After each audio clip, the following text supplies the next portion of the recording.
단어에 travel이라는 여행을 이야기하는 단어가 있는데, 이 단어와 똑같은 어원을 가지고 있는 단어가 trouble, 고난, 어려움이라는 단어입니다. 우리 여러분 여행을 해보시는 분들은 알겠지만 왜 이 travel이라는 단어와 trouble이라는 단어가 원 루트를 가지고 있는지 이해하시죠? 우리 여행을 하는 중에 우리가 이해할 수 없는, 예측하지 못했던 상황들이 우리를 트러블로 인도하고, 그 고난과 어려운 상황 속에서 드러나는 것이 있는데, 내 기질이 드러나며 내가 무엇에 민감하는지가 드러나며 내가 얼마나 걱정하고 고민하는 것인지가 드러납니다. 우리가 삶을 여행에 비유할 때 단순히 살다 지나간다라는 의미 전에 이 삶 속에서 경험하는 어려움들, 도전들, 시련들, 그리고 그런 것을 경험하는 중에 드러나는 우리가 누구인지, 내 마음속에 무엇이 있는지, 내가 어떤 사람인지, 내 마음 깊은 곳에는 어떤 욕구가 숨어 있는지. 그래서 하나님이 이스라엘 백성들을 40년의 광야로 인도해 내실 때에 하나님이 보고 싶어 하셨던 것이 그들의 마음이 정말 겸손하여 하나님을 찾는지를 보고 싶었다, 이렇게 이야기를 합니다. 우리가 읽은 본문, 또 지난주 그리고 그 지난주에 읽었던 본문들이 연결이 되어지는데요, 우리가 구원, 구속, 거룩, 이런 단어를 이야기하고 있습니다. 그리고 우리가 그리스도인으로서 어떻게 다른 삶을 살 수 있을까라는 이야기를 하는데, 우리가 처음 시작했던 게 로마서 12장 1절하고 2절의 말씀이었죠. 그리고 지난주에 우리가 레위기 19장 1절 2절의 말씀을 보았습니다. 이스라엘 백성들이 출애굽을 한 후에 처음으로 불평을 터뜨리는 데까지 몇 시간이 걸렸을까요? 한번 생각해 보십시오. 400년을 애굽에 살았는데 최소한 학자들은 100년에서 120년은 치열하게, 그리고 핍박 속에서 노예의 삶을 살았을 것이다. 우리 120년을 잡고 120년의 노예로부터 풀려났을 때에 그들이 환호성 속에, 그리고 하나님의 초자연적인 미러클들을 경험하면서 패스오버를 지나고, 그 다음에 유월절을 지나고 홍해를 지나면서 광야로 들어갔을 때에 이들이 처음으로 컴플레인을 하는데 과연 얼마의 시간이 걸렸을까요? 딱 3일 걸립니다. 작심 3일이라는 말이 거기에서 나왔는지도 모르겠습니다. 홍해를 건너면서 출애굽을 하고 홍해를 건너 광야에 들어간 지 3일 만에 물이 없는 것에 대해서, 마실 물, 그 물의 맛이 좋지 않은 것에 대해서 불평을 하게 됩니다. 그리고 만나를 먹는데 그 매일같이 신비롭게 하늘에서 떨어지는 빵 부스러기 같은 것으로 밥을 먹으면서 고기가 없는 것에 대해서 불평을 합니다.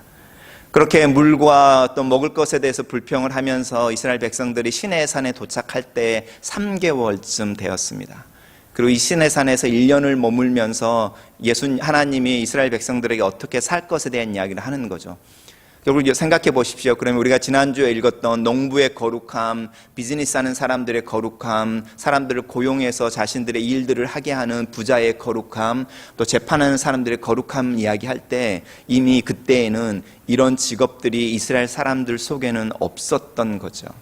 이 사람들은 이제 출애굽을 해서 아직도 120년 동안 쌓여있던 수많은 습관과 또 삶의 익숙함과 또 노예라고 말하는 삶 속에서 가지고 있는 마음속 깊은 곳에 숨어져 있는 왜곡되어진 수많은 욕구들을 가지고 하나님 앞에 선 거죠. 3개월밖에 안 된 거죠. 다른 말로 말하면 세상을 따라 살다가 예수님을 믿고 교회에 나온 지 이제 3개월 된 새신자에게 하나님이 뭐라고 말씀하셨냐면, 거룩해야 돼.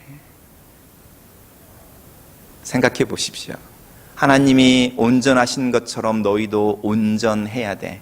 이제 막 예수님을 따르겠다고 쫓아나와서 몇 개월 되지도 않은 상황에서, 아직 예수님이 누구인지도 정확하게 모르는 상태에서 너희들이 온전해야 돼. 왜냐하면 내 아버지가 온전하니까 라는 이야기를 하고 있는 겁니다.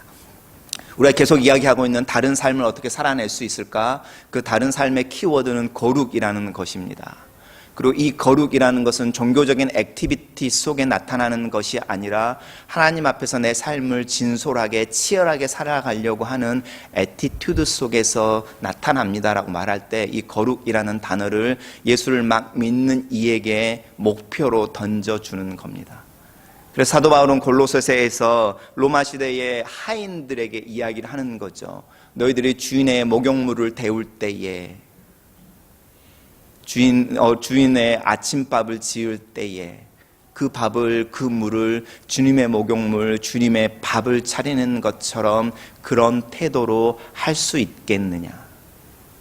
네가 무슨 종류의 일을 했다는 걸로 하나님 앞에 상급을 받을 것이 아니라 어떤 태도로 그 일을 했느냐라는 것에서 상급을 받게 될 것이다. 그것이 거룩이라는 문제입니다. 결국은 우리의 태도와 하나님이 기대하시는 태도가 일치되어지는 과정으로 끊임없이 한 걸음 한 걸음 나아가야 하는데, 이 나아가는 걸음이 순풍이 불고 날씨가 좋아서 내가 원하는 곳으로 항해하는 중에 일어나는 것이 아니고, 비를 맞을 때에, 내가 여행을 하는 중에 트러블을 경험하고 있을 때에 그것들이 정확하게 드러날 것이다.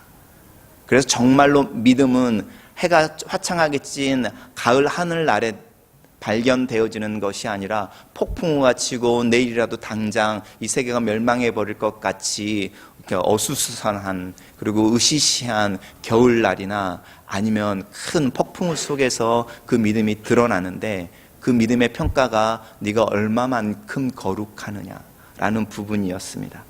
이 거룩이라는 이야기를 하면서 하나님이 제일 먼저 이야기하는 게 예배에 대한 이야기를 레위기 19장에서 하고 있습니다. 너희가 나에게 와서 나에게 제사를 지내려고 할 때에 이러이러한 방법을 써야 돼. 그리고 우리가 일상에서의 삶들을 하나님이 보시기 원하는 태도로 살아가는 것과 또 우리가 하나님 앞에 따로 특별히 예배를 드리는 것 사이에 긴밀한 연결고리가 있다는 겁니다. 그러면서 하나님이 말씀하시기를, 먼저 나에게 올 때 맨손으로 오지 말고 짐승을 가지고 와라 라는 이야기를 합니다. 네가 부자냐? 그러면 집에 있는 소 한 마리, 그리고 너희 집에 양이나 염소가 있느냐? 가지고 와. 너희 집에 가져올 아무런 짐승이 없어? 그러면 비둘기 한 마리. 비둘기 한 마리가 이야기하는 것은 우리가 집에서 키우는 가축이 아니죠. 비둘기라고 말하는 것은 이렇게 자연 속에 날아다니는 날짐승 한 마리를 잡아오는 겁니다. 굉장히 가난한 사람들에게 왜 비둘기 이야기를 하는가? 워낙 가난해서 집에 닭 한 마리도 없는 사람들, 그런 사람들이 구해올 수 있는 게 덫을 놔서 잡는 참새 한 마리일 수도 있고요, 비둘기 한 마리. 그래서 너희 형편에 맞춰서 나에게 올 때 예물을 가지고 와라. 그리고 나서 그 예물을 나에게 드리기 전에 맨 먼저 해야 되는 것이 있는데, 너의 손을 네가 가지고 있는 예물 위에 얹어라. 근데 이 얹는다는 표현이 단순히 이렇게 머리에 손을 얹는다가 아니고요, 꽉 쥐라는 뜻을 가지고 있습니다. 여러분이 염소 한 마리나 양 한 마리를 여러분이 예배 드리기 위해서 데리고 왔다고 생각해 보십시오. 그리고 손을 얹는데 더러워서 이렇게 살살 얹는 게 아니고, 머리에 손을 얹고 꽉 얹어서 내 전부가 이 짐승에게 전달되어져 버리는 것처럼, 유체 이동처럼 내 영혼이, 내 몸이 이 순간에 이 짐승에게 다 빨려 들어갑니다라는 마음으로 전심으로 눌러버리라는 겁니다. 그 말이 무슨 이야기죠? 나와 그 재물을 동일시해라. 너와 그 재물을 동일시한 다음에 그 동물을 직접 네 손으로 잡는 겁니다. 제사장들의 손이 아니라 예물을 가지고 온 내가 가져온 예물을 직접 잡습니다. 그리고 직접 클린하게 깨끗하게 한 다음에 제사장이 주면 그걸 태우는 거죠. 이 방법을 통해서 하나님이 하나님과 우리 사이의 거룩함을 유지하는 방법에 대한 이야기를 하고 있습니다. 그런데 이 방법을 이야기할 때에 정말로 중요한 것이 있는데, 왜 이런 방법으로 하나님에게 제사하게 했느냐라는 그 의미인 거죠. 그 의미의 핵심은 이 제물이 바로 나입니다. 그리고 온전한 모습으로 하나님께 다 드려지니 하나님 나를 받으십시오라고 말하는 게 제사, 레위기에서 이야기하는 제사의 핵심인 겁니다. 근데 시간이 지나서 예루살렘 성전이 없어져 버렸습니다. 그래서 예루살렘에 5만 명이 살고 있었다면 로마니, 바벨론이니, 페르시아니 이런 데 흩어져 사는 유대인들이 200만이 넘는 시대가 됐습니다. 이 사람들이 어떻게 하나님과 관계 속에서 자신들의 거룩함을 지켜낼 수 있을까요? 사도 바울이 말하는 거죠. 그렇게 짐승을 가지고 와서 하나님 앞에 예배했던 그 원래의 의미가 있는데, 그 의미를 살아내는 것이 하나님 앞에서 참된 예배다. 그러면 예수님을 한번 생각해 보십시오. 예수님이 우리가 이야기하는 예배자라고 이야기했을 때에 우리는 예수님 이러면 십자가에서 돌아가시는 그 장면만 스냅 사진처럼 딱 찍어서 예수님이 나를 위해서, 내 죄를 위해서, 하나님의 사랑을 드러내기 위해서 십자가에서 죽으셨습니다라고 스냅 사진을 찍지만, 그 스냅 사진 위에 올려있는 그 예수 그리스도가 30년의 삶이 개망난이었다고 생각해 보십시오. 그럼 그분의 죽음이 무슨 의미가 있습니까? 그 30년의 삶이 철저하게 이기적이고 자기의 유익을 쫓아가던 삶이었다고 생각해 보십시오. 그럼 무슨 의미가 있습니까? 예수님의 십자가에서 죽으시는 그 스냅 사진이 하나님 앞에서 예수님이 당신의 몸을 제물로 드렸다는 거잖아요. 동일시에 하는 것을 떠나서 아예 자기 머리에 자기를 손을 얹고 동일시에서 제물을 드려서 예배를 드렸는데, 그 예배가 받아들여졌다고 말할 때 그 순간의 문제가 아니고 태어나셔서부터 30년 공생애까지의 그 모든 삶의 영역이 한순간에 모아져서 하나님 앞에 예물로 드려졌다라는 것을 기억해 보십시오. 그럼 우리가 드리는 예배, 또 그 예배를 제사라는 말로 표현할 때에 하나님이 찾으시는 것이 제물이 아니잖아요. 그리고 그것이 태워지는 향기가 하나님 앞에서 향기로웠다라고 말하는 것은 그 냄새가 정말로 좋아서가 아니라 그 마음인 거죠. 그 예물을 가지고 와서 그 예물을 다 드리면서 내가 하나님에게 이처럼 드려주고 있습니다라고 말하는 그 사람의 마음인 거죠.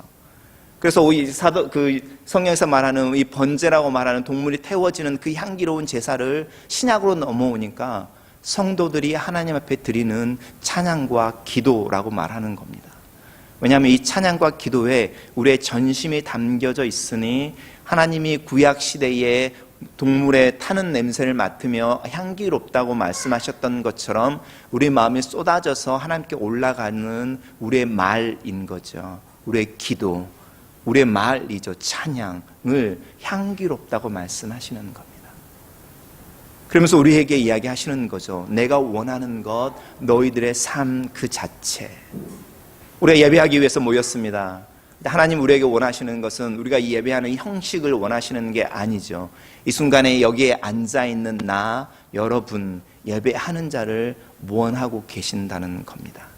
그래서 사도 바울이 이야기하죠. 너희 몸을 하나님 앞에 거룩한 산제사로 드려. 왜냐하면 하나님이 찾는 것은 바로 너니까 라고 말하고 있는 겁니다. 그래서 우리가 예배하기 위해서 모였을 때에 거룩이라는 단어들을 말할 때에 이것을 자꾸 영적으로 종교적으로 해석해내지 마시고 내 자신, 여러분 앞에 보이는 모습으로 서 있는, 여러분이 와서 저를 때리며 아야 라고 말하는 그 몸을 가지고 있는, 그리고 그것을 표현해내고 그것과 함께 살아가는 내 전인이 하나님이 찾으시는 존재이니, 그 전인으로 하고 있는 작은 일 하나, 그 전인으로 하는 말 하나가 하나님 앞에서 의미 있는 것, 그리고 그것 안에 내 거룩의 질을 넘어서 양이라고 말하는 그 거룩의 양이 측정되어진다.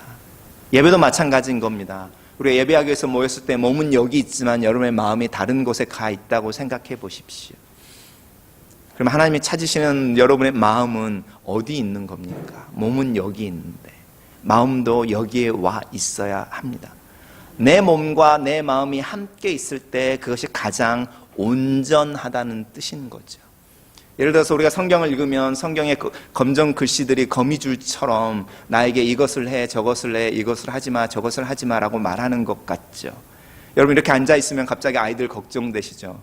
오기 전에 점심 안 먹였는데 배고플 텐데 뭐 좀 줘야 되지 않을까. 아니면 여러분 중에 여기 앉아 계시는데 또 내일 뭐가 걱정되실 수도 있죠. 여러 가지 일들이 걱정되어질 때 생각해 보십시오. 지금 여러분이 하나님 앞에 온전한 모습으로 서 있는 것은 그런 걱정들을 내려놓고 하나님을 바라보는 거죠. 그래서 그 하나님만 바라보기 위해서 정말로 아이가 배고플 게 걱정되면 잠깐 달려가서 사탕이라도 하나 쥐어주고 올라오는 겁니다. 왜 하나님이 예수님이 예배드리기 전에 형제들과 화해를 먼저 요청하고 있는가? 왜냐하면 우리의 마음에 그 사람이 미워하는 사람이 용서하지 못하는 사람이 가득 차 있으니 하나님이 들어갈 자리가 없는 거죠. 그럼 내 몸과 내 마음이 분리되어져 있으니 하나님 앞에 우리가 온전한 모습으로 서 있지 않는 겁니다. 제가 자꾸 말씀드리지만 우리의 마음은 되게 신기해서요, 풍선과 같아서 그 풍선에 바람이 다 빠지고 쪼글쪼글해져 버리면 단어 하나, 미친놈 이렇게 누가 지나가면서 말했던 그 말 하나, 그 하나가 내 마음을 가득 채워버립니다. 그 말 한마디가 내 마음을 가득 채워서 나로 잠도 못 자게 하고 평안하지도 못하게 하고 짜증을 가득 내게 만드는가 하면, 그 마음이라고 하는 풍선이 부풀어 이렇게 가면은요, 터지지 않고 우주보다 더 큰 하나님이 그 마음에 담겨버리는 겁니다. 우주보다 더 크다고 말하는 그 하나님 내 마음에 담겨버리면 이 세상의 모든 것을 품고 갈 수 있는 거죠. 내일 정말 어떻게 될지 모르는 상황에도 오늘 눈을 감으면 잠을 잘 수 있는 겁니다. 수천만의 군사가 나를 에워싸서 내리면 이 성이 함락되어지고 내 목숨이 어찌 될지도 모르는 그 가운데 내일은 하나님에게 있으니 지금 이 순간에는 잠을 자는 것, 하나님 나에게 쉼을 주십시오 라고 기도하고 눈을 감는 겁니다. 그게 바로 마음의 힘인데, 이 예배의 시간에 모였을 때에 하나님이 내 몸과 그런 마음을 동시에 찾고 계신다라는 겁니다. 이것을 잊어버리면 우리가 어떤 사람들이 되냐면, 방법에는 굉장히 익숙한데 그 방법이 표현하려고 하는 의미에 대해서는 몰라버리는 거죠. 옛날에 유행했던 그 드라마 중에 낭만 닥터라는 것 속에 한석규가 그런 말을 하는 거죠. 이렇게 최고의 의사가 되기 위해서 몸부림치는 그 후배에게, 너는 의료의 기술, 방법에 대해서는 굉장히 많이 알고 있지만 그 방법들의 의미에 대해서는 전혀 모르고 있다는 겁니다. 우리가 살아가는 중에 예배에 실패하는 이유가 어디 있을까요?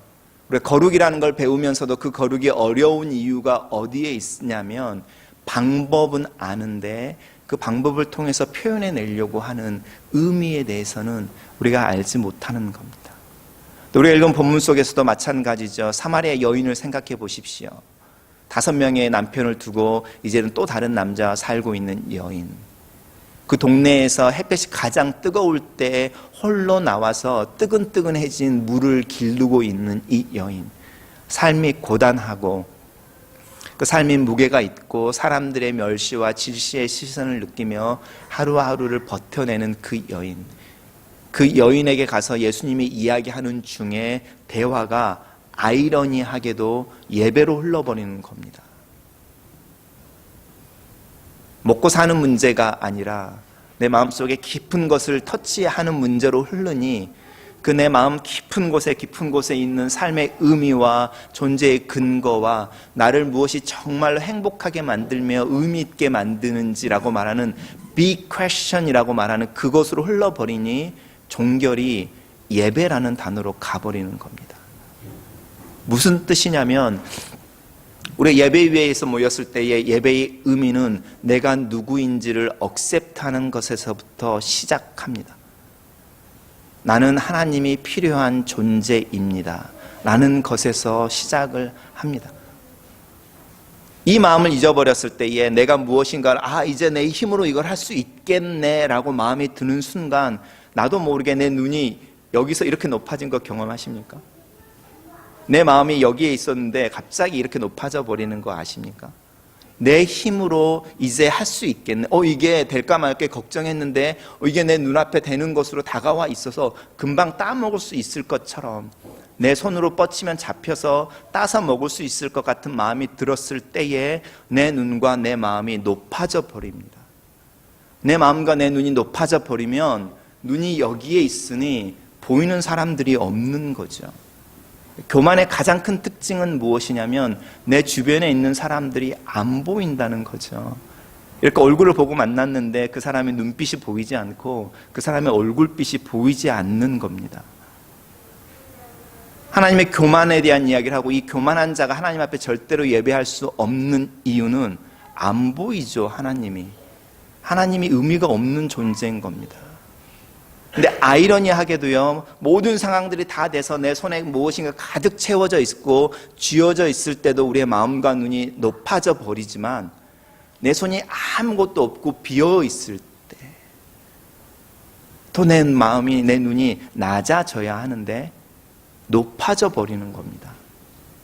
이것을 하나님 성경에서 자기애라고 말하는데, 자기애, 자기에게 포커스가 맞춰져서 자기 시선이 자기에게 꽂혀져 있는 그 사랑인데, 이 사랑이 죄의 핵심이라는 겁니다. 교만과 자기애는 동일한 건 거죠. 아이러니하게도 모든 걸 쥐고 있을 때도 이 교만이 나타나고, 손이 확 비어 있을 때도 이 교만이 나타나는데, 그래서 시편에서는 우리에게 이야기하는 거죠. 나로 부하게도 가난하지 않게도, 이런 이야기를 쓰는 이유가 여기에 있는 겁니다.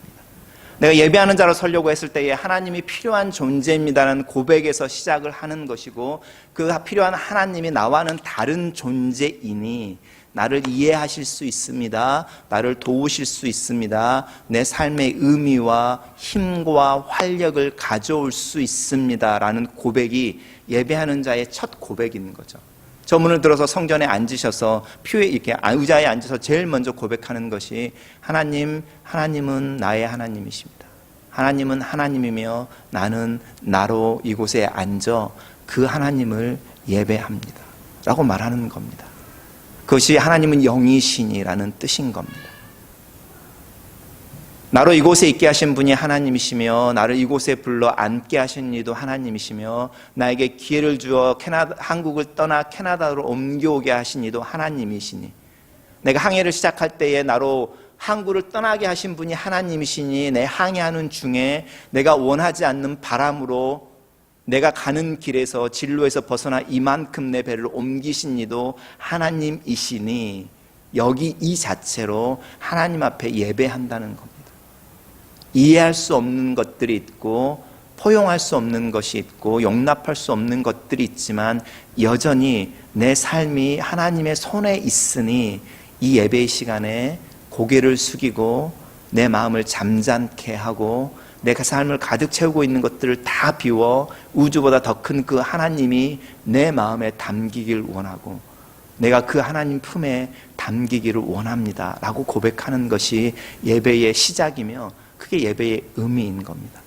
그럼 어떤 아비가, 어떤 어미가 자기 품을 향하여 달려오는 자신의 아들과 딸을 저리 가 이렇게 말하겠습니까? 저기서 엄마라는 소리가 들리는데 그것을 외면하겠습니까? 우리는 설사 그럴 수 있다 하더라도 하나님은 그렇지 않는다는 거죠. 그게 믿음인 겁니다. 그 믿음이 하나님은 자기를 찾는 자에게 상 주시는 일을 믿는 믿음인데, 그 상은 그분이 자신을 우리에게 주는 거죠. 우리를 푹 안아서 내가 여기 있으니, 네 엄마로서 아빠로서 너를 안고 있으니 라고 우리를 안아주는 그 상보다 더 큰 상이 어디 있겠냐는 겁니다.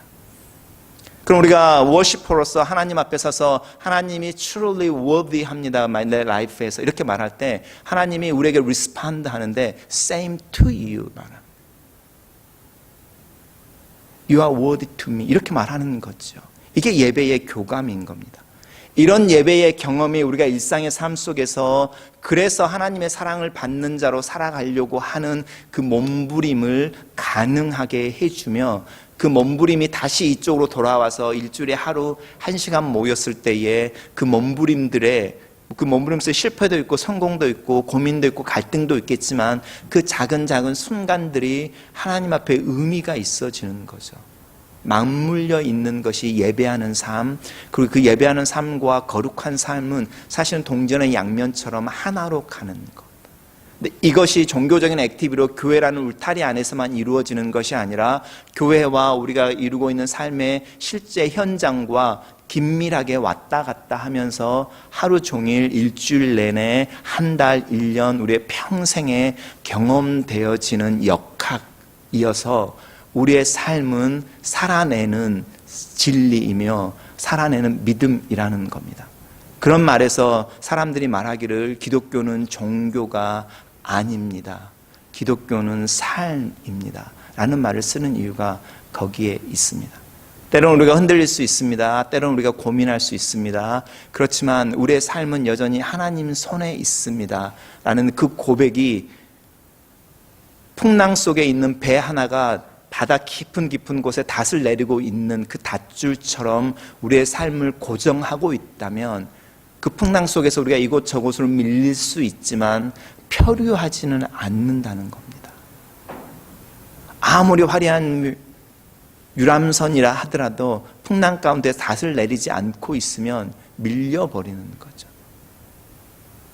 날씨가 좋은 날에 열심히 항해를 하고 있지만 그 영혼에 연결되어져 있는 줄이 없으면 어디로 가는지를 모르니 목표가 없는 그 인생은 사실은 표류하고 있는 거죠.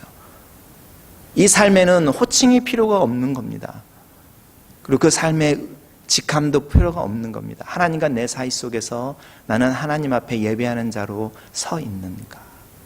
우리가 이것을 알게 될 때에 이 모습이 진리 가운데 하나님 앞에 서 있습니다. 우리가 아는 사람들인 거죠. 내가 누구인지를 아는 겁니다. 하나님이 어떤 분인지를 아는 겁니다. 내 삶이 지금 어디로 가고 있는지를 아는 사람들이죠. 우리가 깨어 있어서 내가 어디에 있는지, 누구인지, 누구의 것인지, 그리고 내가 그렇게 고백하는 하나님이 누구인지를 알고 그 앞에 서 있으니 진리 안에 있는 겁니다. 그 진리 안에 있어서 예배하는 그 하나님이 우리와 다른 존재여서 우리의 전심을 들여서 하나님을 예배하길 원하니 성령님 오셔서 나를 예배자로 서도록 도와주십시오라는 기도가 나오는 것이며, 내가 잠깐이라도 전심을 들여서 1시간 하나님에게 집중하려고 하는 애씀이 나오니 그것이 바로 영 안에 있는 겁니다.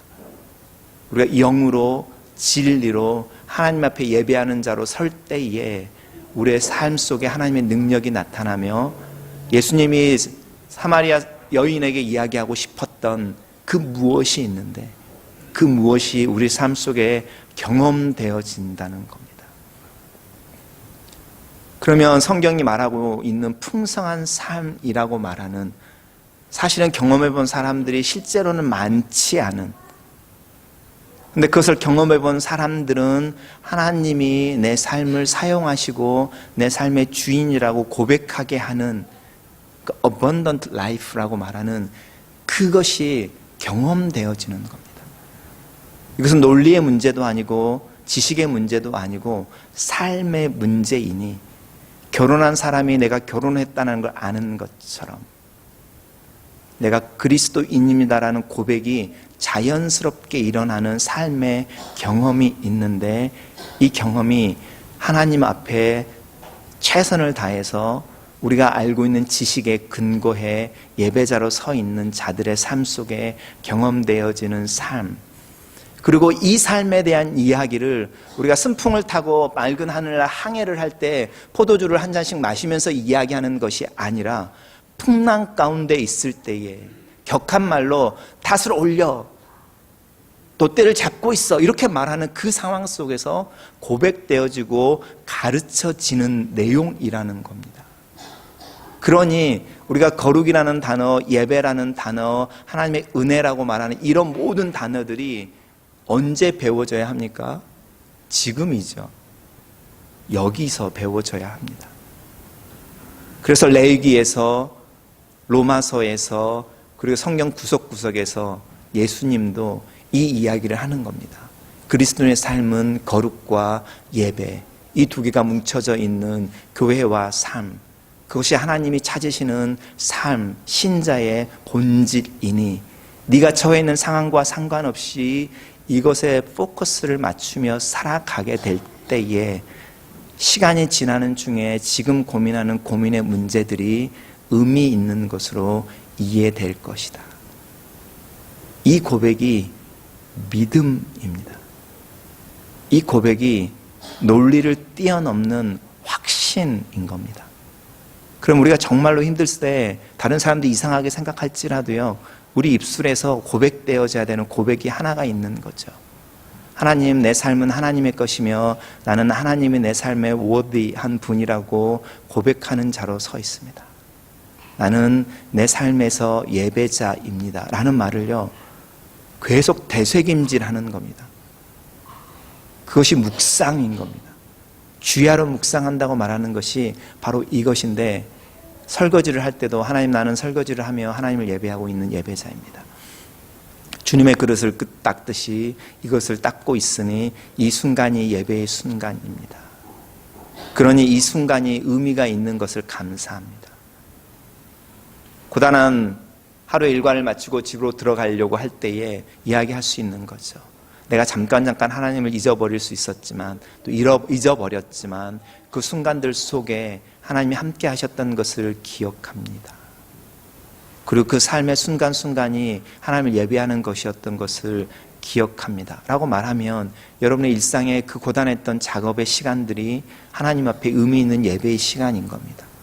그 순간에 나는 예배자로 서 있습니다. 근데 쉽지 않더라고요. 제 이야기만 하고 마치겠습니다. 제가 공부를 할 때에 코인 런드리에서 아르바이트를 한 5년 했었는데요. 매일같이 5시에서 밤 11시 50분까지 12시간 넘어서 집에 들어왔습니다. 수요일하고 주일만 빼고. 근데 거기서 하는 일은 뭐냐면, 코인 런드리니까 동전을 바꿔주는 거죠. 그리고 코인 런드리를 사용하러 오는 수많은 캐네디언 진상들을 만나는 겁니다. 이상하게도요, 코인 런드리에 들어오는 사람들은요, 외국인, 우리가 말하는 외국인, 저도 외국인이지만 유색인이나 이민자들이 별로 없습니다. 여러분, 그 노숙자들 중에 혹시 보셨습니까? 이민자들이 있는지. 그래서 제 영어는요, 사실은 F워드를 통해서 영어가 늘었습니다. F워드를 쓰고 한번 싸우면요, 제 안에 자신감이 막 이렇게 충만해서 영어가 막 됩니다. 제가 가끔씩 저희 교우들에게 F워드 쓰는 거 무서워하지 마. 이런 얘기를 하는데 자신감을 막 충만시켜줍니다. 근데 제일 많이 하는 일이 뭐냐면, 빨래를 빨아주고, 말려주고, 그래서 개주는 일이 제가 하는 주된 일이었습니다. 매일같이 서서 온갖 종류의 옷들을 다 빨고, 그리고 그것을 말리고 개주는데요, 하나님 앞에서, 하나님, 내가 주님의 옷을 개는 것처럼 갭니다. 쉽지 않습니다. 한 5분에서 10분 정도 그렇습니다. 주님, 이렇게 하다가도요, 누가 와서 동전 바꿔달라고 그러면 리듬이 다 끊기는 거죠. 그리고 나서 다시 잊어버립니다. 근데 그런 부분들이 의식이 순간순간 흘러갈 수 있다면 내가 그렇게 접고 있는 그 옷을 접고 있는 작은 행위 하나가 예배일 수도 있다는 생각을 그때 참 많이 했습니다. 한 5년 정도 있을 때에. 지금도 마찬가지입니다. 그래서 제가 여러분들에게 말씀드렸던 것처럼, 목사의 거룩함은 어디에 있는 걸까? 목사의 거룩함은 새벽기도 속에 있는 걸까? 40일 금식했다는 것에 있는 걸까? 내가 교우 누구를 봤는데, 누구 집사를 만났는데, 당신 지금 무슨 형편이지? 주님이 말씀해 주셨어 라고 말하는 것 속에 있는 것일까? 목사의 거룩함은 어디에 있는 걸까? 목사의 일상생활 속에서의 삶은 어떤 형태로 이루어지는 걸까? 사실 아직도 고민합니다. 그리고 그것이 무엇인지, 어쩌면 제가 목사로 사는 동안에 고민일 수 있고 계속적으로 씨름하는 문제일 수 있겠죠. 왜냐하면 이것은 우리가 달려가는 표대처럼 가까이 가면 갈수록 저기 앞에 또 있는 그래서 계속 달려가게 만드는 움직이는 깃발이니, 우리의 삶은 계속 그 깃대를 추구해 가는 중에 희망하기는 1년, 2년이 지났는데, 당신의 삶은 좀 다르군요 라고 말하는 말을 들을 수 있을까? 목사님은 뭔가 좀 다르군요, 이런 말을 들을 수 있을까? 여전히 당신 성질 더럽고 뭐가 있으면 뭐 하는 것 같지만 그래도 뭔가 다른 것 같군요. 당신은 뭔가 다른 것 같군요 라는 말을 제가 왜 매혹스럽게 생각하냐면, 감동이라는 뜻의 다른 표현인 거거든요. 당신은 뭔가 다르군요. 당신의 삶이 저에게 잔잔한 감동으로 다가오네요 라는 표현이잖아요. 그러니까 우리가 그런 소리를 듣고 싶은 겁니다. 그렇죠? 그리스도인으로서 당신은 뭔가 다르군요 라는 말을 듣고 싶은데, 이게 우리가 못 듣는 거잖아요. 한국 교회가 이 말을 못 듣는 거죠. 감동이라는 단어가 교회의 입에서 나오는 게 아니라 다른 사람들 입에서 나와야 되는데 못 듣는 거죠. 그러니까 너 잘났어, 이기적이야, 이율배반적이야, 이런 이야기를 자꾸 듣는데, 그 이유는요, 거룩과 예배라는 단어를 잃어버리는 겁니다. 그게 우리의 삶의 목표가 더 이상 아닌 그리스도인들이 돼버리는 거죠. 근데 여러분들의 도전합니다. 이 목표를 깃발로 여러분 삶 앞에 세워보십시오. 거룩한 삶, 예배하는 자로 사는 삶. 이 두 가지가 믹스되어져서 하나님이 찾으시는 산자로서 하나님 앞에 서 있는 삶. 이것은 우리가 추구하는 바니 비를 맞는 중에도 폭풍우 가운데서도 룰루랄라 노래를 부르며 나무 밑에 서 있는 화창한 봄날이나 여름날에도 순간순간 찾아야 되는 것이니 그것이 우리의 삶의 목표이며 의미입니다. 그러면 우리 손에 많은 것이 가득 차 있을 때도 우리는 교만하지 않을 것이며 우리 손이 비어 있을 때도 우리는 비굴하거나 오히려 거꾸로 된 교만에 빠지지 않을 거라는 겁니다. 왜냐하면 우리는 내가 하나님의 자녀이며 하나님의 것임을 알고 고백하는 예배자이니 영과 진리로 순간순간을 살아내기 위해 애쓰는 사람들이니 하나님 앞에서 또 다른 사람들 앞에서 다른 삶, 감동을 주는 삶이라는 이야기를 언젠가 누구에겐가 특별히 우리 자녀들의 입에서 그 말을 들을 수 있다면 또 듣게 되기를 축복합니다. 같이 기도하겠습니다.